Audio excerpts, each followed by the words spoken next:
guys, welcome back to the WODdoc Project 365, episode 537. Tonight, we found ourselves in a new gym that's called the Burrows. It's out here in where? Sahara. I was going to screw that up. Sahara. They were nice enough to kind of invite me in and let me look around the place. It's an awesome gym out here. And not a better place to start working or continue working on our postural restoration. Stephanie was nice enough to jump in. Actually, I twisted the old arm, made her do it. So we're going to start out by reviewing yesterday's techniques, and then we're going to go on to progressing our improvements to the forward head carriage and how we can make this more challenging, because we don't need more difficult exercises, we just need progressions onto the same exercise. All right, so we're going to start by laying on our back here. This is the same one that we saw yesterday, so if you didn't catch it, this is kind of a quick recap. What Stephanie's going to do is she's going to put herself in the least taxing position, because all we're trying to do is isolate the deep neck flexors from yesterday. Remember, the deep neck flexors are the tissues that are located anterior to our spine, but deep to basically our windpipe, right? And all the vasculature in the front of our neck. And what they do is they allow us to get us this posterior distraction and kind of pull us back into that neutral position. Super important, but unfortunately we never use them because we're always stuck in that forward head carriage. They become very deconditioned and not like worthless. Call muscles worthless, never, right? Anyway, so what we're doing is we put her in the least taxing position that we can. That way we can concentrate the most on the neck, which is where she is. Knees are up, relaxed, okay? And then what we're gonna do is we're gonna try to put her into a neutral position, at least the best we can. So what we like to do here is we like to at least pull the spine up first, all right? So that way she's gonna arch her back. That shows her where the top of that is, okay?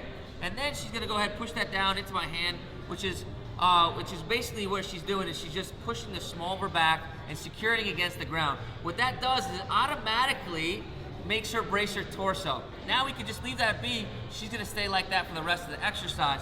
From right here, this is where we see the chin normally jutted out like this, like upwards. This is the person that's very hypertonic in the SCMs and they have really bad deep neck flexors. This is the position that you'll see them in. The exercise is very simple. We keep our head against the ground at all times, and all we're doing is tucking the chin, making that double chin I couldn't show you yesterday, and then relaxing back to that natural neutral position, tucking the chin, relaxing back. This is done over and over again for about 30 reps. It's a nice slow count, 3 seconds or so a piece, all right? Now, we need to progress this. Relax, come on up. The best way to progress this is by challenging the body a little bit more. We're gonna try to put ourselves into a more challenging neutral position.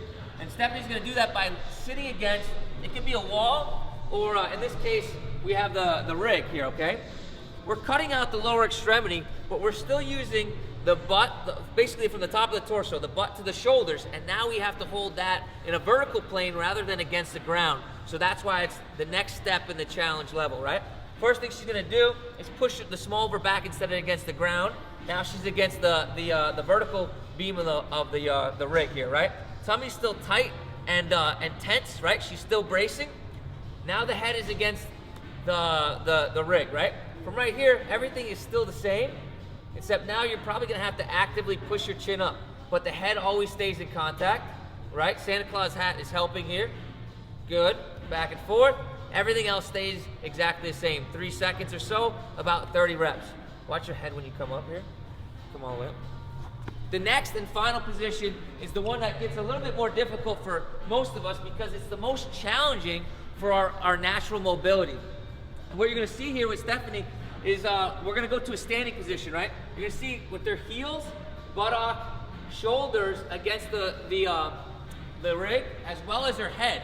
Come along to the side right here.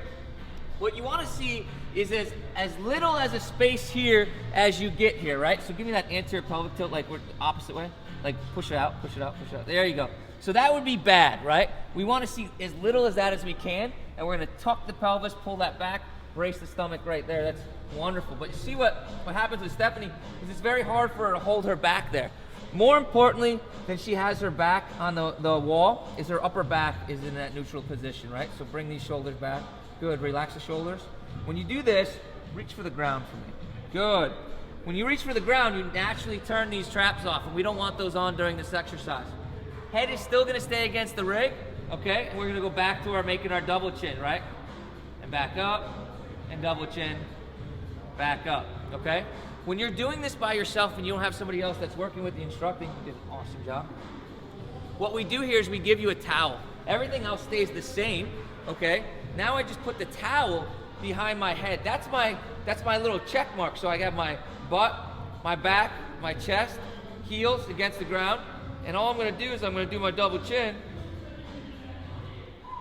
But if I lose the towel, gotta start the exercise over again. So this is how we progress when we're working on our forward head carriage. Stephanie was awesome today. Thank you so much. Thank you. Burrows, thank you so much. Guys, until tomorrow, we are optimizing function to optimize performance.